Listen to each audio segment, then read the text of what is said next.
Welcome to PCN news. Palakollu నియోజకవర్గంలో నాడు తెలుగుదేశం ప్రభుత్వం నిర్మాణం చేసిన ఎన్టీఆర్ టిట్కో ఇళ్లను గత వైసీపీ ప్రభుత్వం నిలిపివేసి లబ్ధిదారులను తీవ్ర ఇబ్బందులకు గురిచేసిన పరిస్థితుల్లో నేడు వెంటనే మిగిలిన ఎన్టీఆర్ టిట్కో ఇళ్ల పనులు వెంటనే పునః ప్రారంభించి నిర్మాణించాలని పట్టణ శాఖ మంత్రి పొంగూరు నారాయణ గారిని ఆయన స్వగృహంలో కలిసి కోరడమైంది.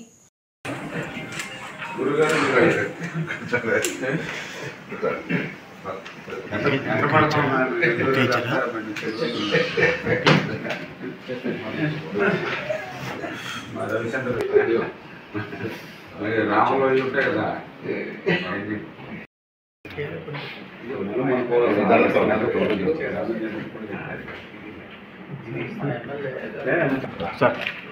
సార్ ఒకసారి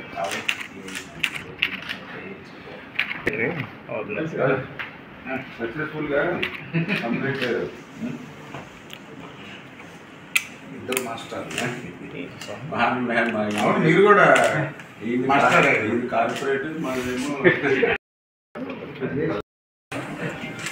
గురుగారు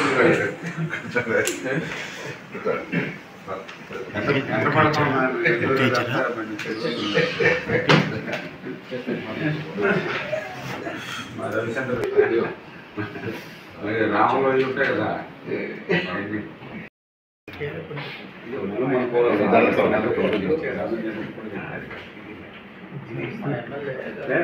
సార్ ఒకసారి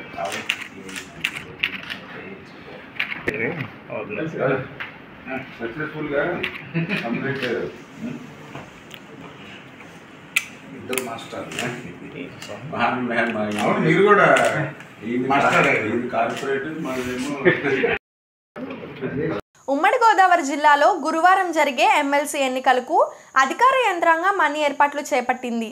రేపు ఉదయం 8 గంటల నుంచి సాయంత్రం 4 గంటల వరకు పోలింగ్ జరిగింది. ఇందుకు గాను పశ్చిమ గోదావరి జిల్లాలోని నర్సాపురం సబ్ డివిజన్లో 8 పోలింగ్ కేంద్రాలు ఏర్పాటు చేశారు. నర్సాపురం, పాలకొల్లు, యనమంచిలి, మొగల్తూరు, ఆచంట, పెనుగొండ, ఫోడూరు, పెనుమంట్ర మండలాల్లో ఒక్కొక్క పోలింగ్ కేంద్రాన్ని ఏర్పాట్లు చేస్తున్నట్లు సబ్ డివిజన్ ఎన్నికల అధికారి దాసిరాజు చెప్పారు. మొత్తం 1450 ఓట్లు ఉన్నాయన్నారు. 48 మంది సిబ్బందిని నియమించామన్నారు.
ఎదురు పెట్టాం పేపర్స్ బ్యాలెట్ పేపర్స్ మీరు కూడా ఉంటారే ముందు కాదు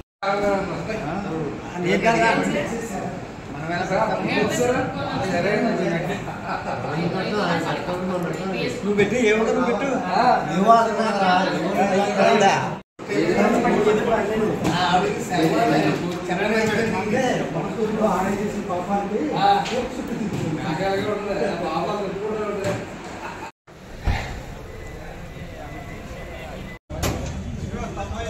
రేపు అనగా ఈ నెల 5వ తారీఖున ఉపాధ్యాయుల ఉభయ గోదావరి జిల్లాల ఎమ్మెల్సీ ఎలక్షన్ జరుగుతుంది. దానికి సంబంధించి ఈరోజు మనం ఇక్కడ నర్సాపురం సబ్ కలెక్టర్ ఆఫీస్ నుంచి ఈ 8 మండలాలు, మన డివిజన్లో ఉన్నటువంటి 8 మండలాలకి సంబంధించినటువంటి పోలింగ్ మెటీరియల్ అంతా కూడా ఇక్కడ అందజేయడం జరుగుతుంది. ఈ పోలింగ్ మెటీరియల్ ఇక్కడ తహసీల్దార్స్ని రూట్ ఆఫీసర్లుగా నియమించడం జరిగింది. వారితో పాటు PO, APO, micro observer material ఇది కూడా మీరు ఒక ప్రత్యేక సిబ్బందితో గార్డు ద్వారా సంబంధిత పోలింగ్ స్టేషన్స్కి, అంటే ఒక్కొక్క మండలానికి ఒక పోలింగ్ స్టేషన్ ఉంది, అక్కడ తీసుకెళ్ళి ఏర్పాట్లు చేస్తారు. రేపు పొద్దుట 8 గంటల నుంచి సాయంత్రం 4 గంటల వరకు పోలింగ్ జరుగుతుంది. తర్వాత తదనంతరం ఆ పోలింగ్ జరిగినటువంటి బ్యాలెట్స్ని తీసుకుని వెళ్ళి మనకి భీమవరంలోనే కలెక్టర్ కార్యాలయంలో అప్పచెప్పడం జరుగుతుంది ఈవినింగ్. అవి మళ్ళీ కలెక్టరేట్ నుంచి కాకినాడ వెళ్ళిపోతాయి. కాకినాడలో కౌంటింగ్ జరుగుతుంది. సంబంధించి అందరూ రిపోర్ట్ చేయడం జరిగింది. ఆ సిబ్బంది అంతా వచ్చారు. సిబ్బంది అంతా కూడా ఇప్పుడు భోజనం చేయించి మళ్ళీ అక్కడికి మనం సంబంధిత మండలాలకు వెళ్ళిపోవడం జరుగుతుంది. పోలవరం ప్రాజెక్టును ఓ యజ్ఞంలా పూర్తి చేస్తాం. జగన్ 5 ఏళ్ల పాలనలో నష్టం కన్నా ద్రోహమే ఎక్కువ జరిగింది. జలవనరుల శాఖ మంత్రి నిమ్మల రామానాయుడు విలేకరుల సమావేశంలో మాట్లాడారు. ఆంధ్రప్రదేశ్ను కరువు రహిత రాష్ట్రంగా మార్చే జీవనాడి పోలవరం ప్రాజెక్ట్. ఈ ప్రాజెక్ట్ నిర్మాణంను ఒక యజ్ఞంలా పూర్తి చేసేందుకు ప్రణాళికను సిద్ధం చేస్తున్నాం. ప్రాజెక్టు పనులు ప్రారంభమైన తరువాత ఒక రోజు, ఒక గంట, ఒక క్షణం కూడా వృధా కాకూడదని ముఖ్యమంత్రి చంద్రబాబు ఆదేశించారు. ఈ నెల 2వ వారంలో పోలవరం ప్రాజెక్టును చంద్రబాబు పర్యటిస్తారు. ప్రాజెక్టు పనులు ఎప్పుడు ప్రారంభమయ్యేది, ఎప్పటికి పూర్తయ్యేది షెడ్యూల్ను ప్రకటిస్తారు.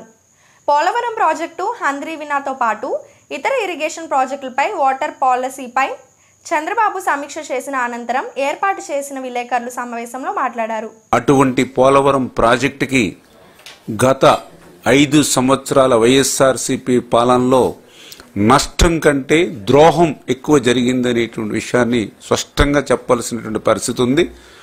అటువంటి పరిస్థితి నుంచి మళ్ళీ ఒక యజ్ఞంలా మళ్ళీ పోలవరం ప్రాజెక్టుని పునర్నిర్మాణం చేసేటువంటి విషయంలో మరి ఈవేళ రివ్యూలో కూడా డిస్కషన్ చేసినటువంటి పరిస్థితుల్లో ఏదైతే ఆ యొక్క పోలవరంకు సంబంధించి ఒక షెడ్యూల్ ప్రకటన అనేది విడుదల చేయాలి అనేటువంటి విషయం మీద కూడా సుదీర్ఘంగా చర్చించడం జరిగింది.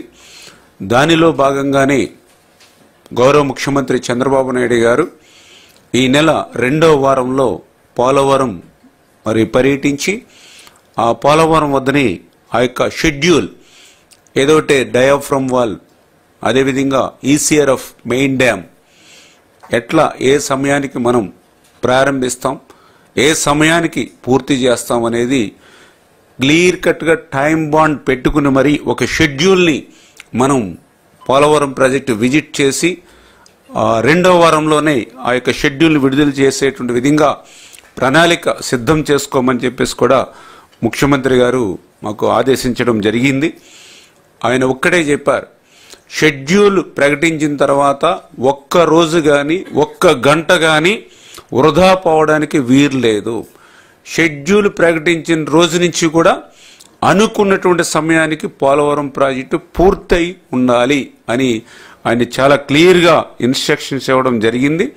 అందుకనే ఈ 10 రోజుల్లో మరింత పూర్తి స్థాయిలో క్లారిటీ తీసుకుని ఆ షెడ్యూల్ని మరి చంద్రబాబు నాయుడు గారు ఈ 2వ వారంలో మరి పోలవరంలోనే మరి ప్రకటిస్తారనే విషయాన్ని సందర్భంగా తెలియజేసుకుంటూ ఉన్నాం. అధికారంలోకి వచ్చిన తర్వాత ఈ 5 నెలల్లోనూ కూడా ఈ పోలవరం మీద మా ఇరిగేషన్ శాఖకు సంబంధించి పూర్తి స్థాయి కసరత్తు చేసిన తర్వాత మరి ఈరోజు ఒక షెడ్యూల్ వరకు కూడా మేము ఈరోజు రావడం జరిగింది.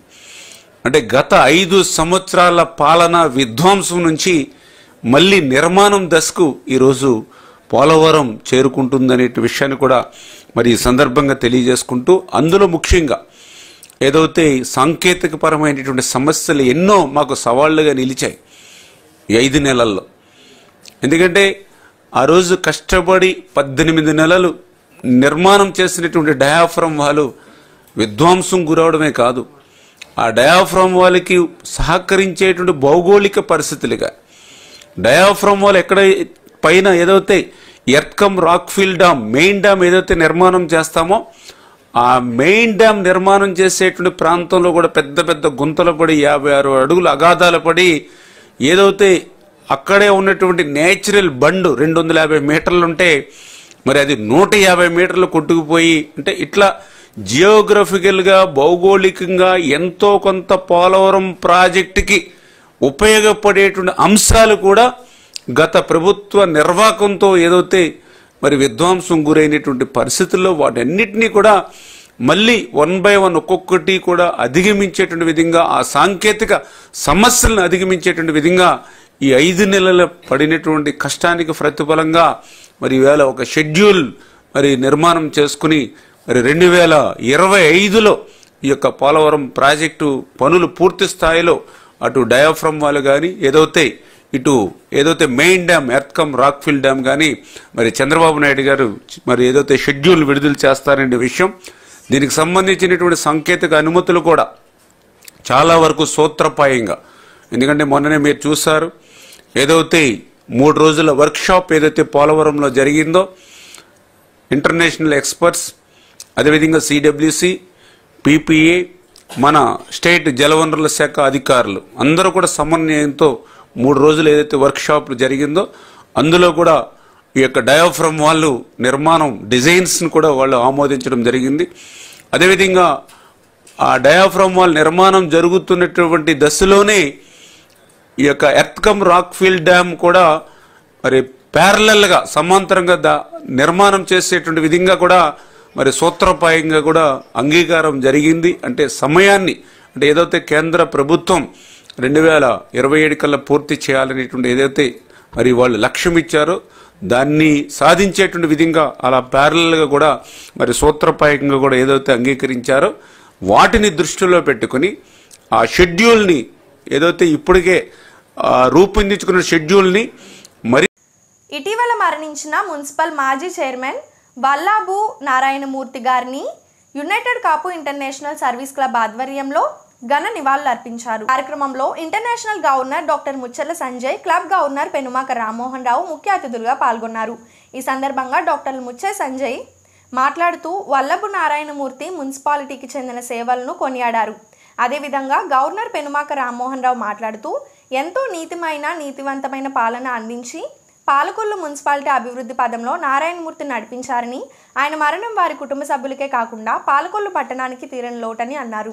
ఈ కార్యక్రమంలో క్లబ్ అధ్యక్షులు జక్కంపూడి మదన్, కార్యదర్శి Erukonda Durgaprasad, club district secretary Ravuri Apparao, club vice president Katari Nagendra Kumar, club సభ్యులు గుండెమోగుల వీరస్వామి, కండ్రేడి సూరిబాబు, కర్ర నరసింహారావు, కంచుస్తంభం సుబ్రహ్మణ్యం, గంధం యేసుపాదం, ఉనికిల శ్రీను, మంగిన సాయి, పశ్చావుల రవికుమార్ తదితరులు పాల్గొన్నారు. దురదృష్టకరం, మరి మంచి నీతిమంతుడు, పరిపాలనలో ఎటువంటి మచ్చ లేకుండా మాజీ చైర్మన్ శ్రీ వల్లభ నారాయణమూర్తి గారిని కోల్పోవడం చాలా దిగ్భ్రాంతికి గురి అవుతున్నాం. మరి ఈ సందర్భంగా United Kapu international service organisation తరఫున అలాంటి వ్యక్తికి మరి ఈరోజు మేము ప్రగాఢ సానుభూతి వాళ్ళ కుటుంబ సభ్యులకి తెలుపుకుంటూ మరి వారికి సంతాపం తెలియచేయడం జరుగుతుంది. ఆయన ఏ లోకంలో ఉన్నా ఆయన పవిత్ర ఆత్మకు శాంతి కలగాలని ప్రార్థిస్తూ మరి సంతాపం తెలియచేయడం జరుగుతుంది. పాలకొల్లు పట్టణంలో ప్రముఖులైన శ్రీ వల్లభ నారాయణమూర్తి గారు మరి నిన్నటి రోజున అకాల మృత్యు పడటం జరిగింది. మరి వారు దైనందిన కార్యక్రమాల్లోనూ అటు నిజాయితీ పనుల్లోనూ ఒక జీవితానికి ఒక డిసిప్లైన్ మార్గదర్శకులుగా ఎంతోమందికి వ్యాపార రంగంలోనూ ఉద్యోగ రంగంలోనూ అన్నీ కూడా వారిని చూసి నేర్చుకోవాల్సిన అవసరం ఉంది. మరి అటువంటి మహనీయుని కోల్పోవటం మా యునైటెడ్ కాపు ఇంటర్నేషనల్ సర్వీస్ క్లబ్కి చాలా బాధాకరమైన విషయం. మరి వారి కుటుంబ సభ్యులకి వారి సంతాపాన్ని మా యూకేసీ తరఫున తెలియపరుస్తున్నాం. మరి అటువంటి మహనీయులు అందరూ కూడా ఈ సమాజంలో ఎంతో పేరు ప్రఖ్యాతులు తెచ్చుకున్న భాగంగా దానిలో కూడా మరి ఎక్కడ మచ్చల నిజాయితీగా ఒక మున్సిపల్ చైర్మన్గా చేశారంటే వారి కీర్తి ప్రతిష్టలు మరి ప్రతి కాపు కుటుంబ సభ్యులందరూ కూడా అలాగే ఇతర కుటుంబ సభ్యులందరూ కూడా వారి జీవితాన్ని ఆదర్శంగా తీసుకోవాలని ముందుకు నడవాలని చెప్పి కోరుకుంటూ ఉన్నాను. ధన్యవాదాలు. ఆయన పని నిబద్ధతకు చిన్న ఉదాహరణ స్వయంగా నేను చూశాను. ఒకసారి ఎవరో వచ్చి ఒక పెళ్ళికి ఇన్విటేషన్ కార్డు ఇచ్చారు. ఇన్విటేషన్ కార్డు ఇచ్చిన వెంటనే వాళ్ళు సార్ రేపు పొద్దున వాటర్ ట్యాంక్ కావాలని అడిగారు. వెంటనే ఆయన ఆ కార్డు అతని చేతిలో పెట్టి, అంటే నువ్వు నాకు వాటర్ ట్యాంక్ అడగడం కోసం నాకు కార్డు ఇచ్చావా, నేను దేనికి లొంగను అని ఆయన చాలా చాలా నిక్కచ్చిగా తిరస్కరించారు. మరి అటువంటి వ్యక్తి వాళ్ళ మన నుండి దూరం అవడం చాలా బాధగా ఉంది. వాళ్ళ పని అంటే చాలా ఈజీగా అది కూడా న్యాయంగా ఉండాలి. ఎక్కడా కూడా దారి మళ్ళకుండా ఎటువైపు కూడా అక్రమాలకు కానీ ఇటువంటివి కానీ దేనికి ప్రోత్సహించకుండా పాలకొల్లు మున్సిపాలిటీని ఒక విధంగా ప్రాఫిట్లోకి తీసుకొచ్చినటువంటి వ్యక్తి ఇవాళ వల్లభరామమూర్తి గారు. మరి అటువంటి వ్యక్తి వాళ్ళ మన నుండి దూరం అవడం చాలా బాధగా ఉంది. వారి కుటుంబ సభ్యులందరికీ కూడా మా యునైటెడ్ కాపు క్లబ్ తరఫున మా యొక్క ప్రగాఢ సానుభూతిని తెలియజేస్తాం. నిన్న దిగవంతులైనటువంటి మన తాజా మాజీ పాలకొల్లు మున్సిపాలిటీ చైర్మన్ వల్లభ నారాయణమూర్తి గారు మన కమ్యూనిటీకి ఒక మణిహారం లాంటి వారు. ఎప్పుడూ మనకు తెలియని కాలంలో ఈ మున్సిపాలిటీని తోడిచెట్టి సూర్యరావు గారు అభివృద్ధి చేస్తుంటే ఆయన అభివృద్ధి ఫలాలు మన వాళ్ళు చాలామంది ఇప్పటికే అందిస్తున్నారు. కానీ నీతిలో నిజాయితీలో ఈయనకున్నటువంటి ఆ పేరు ఇంకెవరికి రాకపోవచ్చు. ముఖ్యంగా మేము చేసేటటువంటి సాహితీ కార్యక్రమాలకి ఆయన ప్రతి నెల ఆయన కలుస్తాం. ఆ ఇన్విటేషన్లో వారికి ఉన్నటువంటి పరిజ్ఞానం ఒక సాహితీవేత్త సద్బ్రాహ్మణులకు ఉండేటటువంటి నాలెడ్జ్ ఆయనకు ఉండేది. పాలకొల్లు అంజలి మానసిక దివ్యాంగుల పాఠశాల విద్యార్థులను లయన్స్ క్లబ్ ఆధ్వర్యంలో అంతర్జాతీయ దివ్యాంగుల దినోత్సవం సందర్భంగా ఆట పోటీలు నిర్వహించారు. మానసిక దివ్యాంగులకు ఆట పోటీలు నిర్వహిస్తున్న లయన్స్ క్లబ్ పరుగు పందెం, shot put, disc throw, bucket in ball తదితర విభాగాల్లో మానసిక దివ్యాంగులకు ఉత్సాహంగా పాల్గొని అందరినీ ఆశ్చర్యపరిచారు. పోటీ విజేతలకు లయన్స్ క్లబ్ అధ్యక్షులు డాక్టర్ కె జయభారత్ రెడ్డి, కార్యదర్శి అందే భానుప్రకాష్, కోశాధికారి టీవీఆర్ సురేష్ తదితరులు పాఠశాల కార్యదర్శి విడివి ప్రసాదరావు, ప్రిన్సిపల్ ఎంఏఎస్ ప్రత్యుష సమక్షంలో బహుమతులు అందజేసి శుభాకాంక్షలు తెలియజేశారు. పాలకొల్లు కిషోరి వికాసం కార్యక్రమంపై మంగళవారం ఐసిడిఎస్ ప్రాజెక్ట్ ఆధ్వర్యంలో శిక్షణా సదస్సులు నిర్వహించారు. మండల స్థాయి సమావేశ మందిరంలో సమావేశాన్ని ఎంఈఓ కార్యాలయం వద్ద సదస్సులు నిర్వహించారు. ఈ సందర్భంగా సిడిపిఓ సిహెచ్ ఇందిర మాట్లాడుతూ 11 ఏళ్ల నుండి 18 ఏళ్ల వయసు కలిగిన బాలికలకు సిబ్బంది అవగాహన కల్పించాలన్నారు. పాఠశాలలకు వెళ్లని బాలికలను గుర్తించి కిషోరి బృందాలను ఏర్పాటు చేసి కార్యక్రమం ముఖ్య విషయాలను తెలియజేయాలన్నారు. ఎంపీడీఓ ఎన్ ఉమామహేశ్వరరావు మాట్లాడుతూ ఇటువంటి అవగాహన సదస్సుల ద్వారా సంబంధిత అధికారులు, సిబ్బంది సమిష్టి కృషి వల్ల విద్యార్థుల్లో చైతన్యం కలుగుతుందన్నారు. ఈ సమావేశంలో ఆరోగ్య విస్తరణాధికారి గుడాల హరిబాబు తదితరులు పాల్గొన్నారు. పేదవాడి ఆకలి తీర్చాలనే ఉద్దేశంతో గవర్నమెంట్ హాస్పిటల్ వద్ద జలవనరుల శాఖ మంత్రి నిమ్మల రామానాయుడు తండ్రి ధర్మారావు పేరుతో ఏర్పాటు చేసిన ఫౌండేషన్ ఆధ్వర్యంలో ఉన్న అన్నా క్యాంటీన్ 1444వ రోజు శ్రీ పట్టా అరవింద్ వర్మ పాలకొల్లు లండన్లో మాస్టర్ పూర్తి చేసిన సందర్భంగా వారి కుటుంబ సభ్యులు అన్నదాన కార్యక్రమం నిర్వహించడం అభినందనీయమని ధర్మారావు ఫౌండేషన్ సభ్యులు తెలిపారు. కార్యక్రమంలో గండేటి వెంకటేశ్వరరావు, పాలవలస తులసిరావు, పిసినిరాము, కేశవ తదితరులు పాల్గొన్నారు.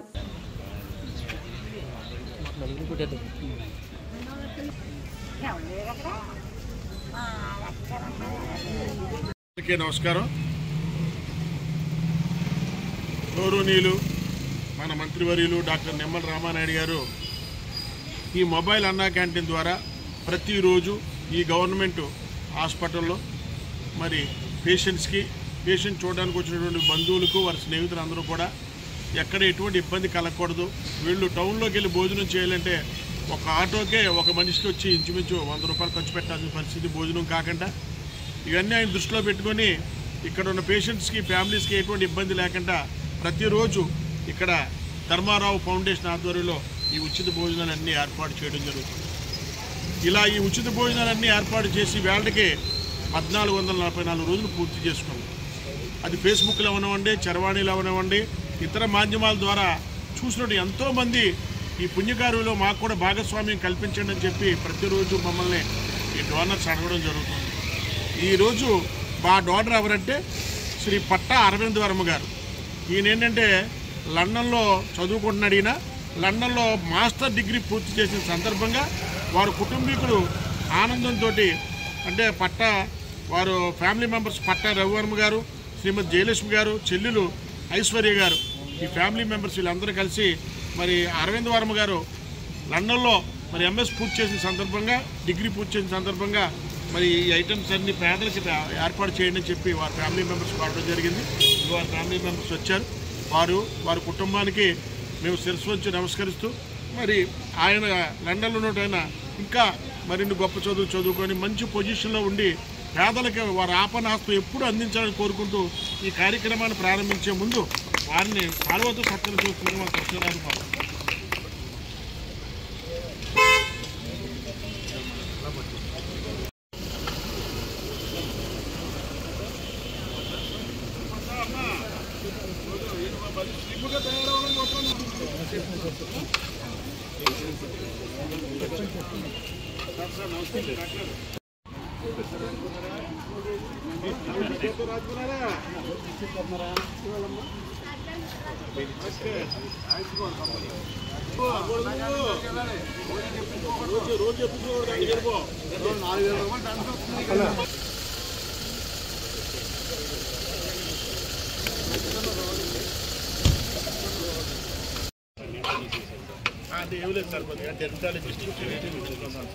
మీకేనా ఆపం రమ్మని రమ్మని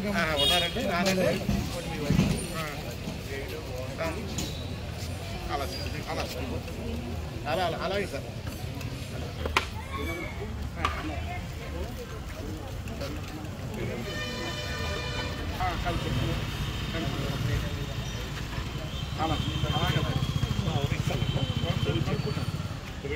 పాత గవర్నమెంట్ హాస్పిటల్ యూటిలైజ్ చేయడానికి ఏదైనా ప్లానింగ్ ఉందా లేదా ఇంజనీర్స్ అడిగారు.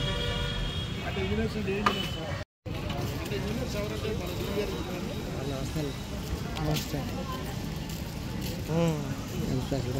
అంటారు చెప్తారు మన వాళ్ళు చెప్పండి మీరు ఎలా వెళ్తాను అలాగే వెళ్తాను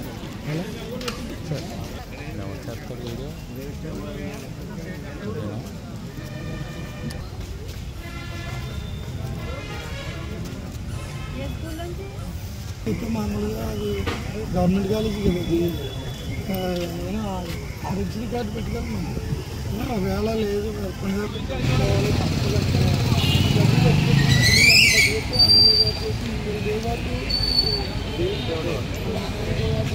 ఈ వార్తలు ఇంతటితో సమాప్తం. తిరిగి రేపు కలుసుకుందాం. అంతవరకు సెలవు. నమస్కారం.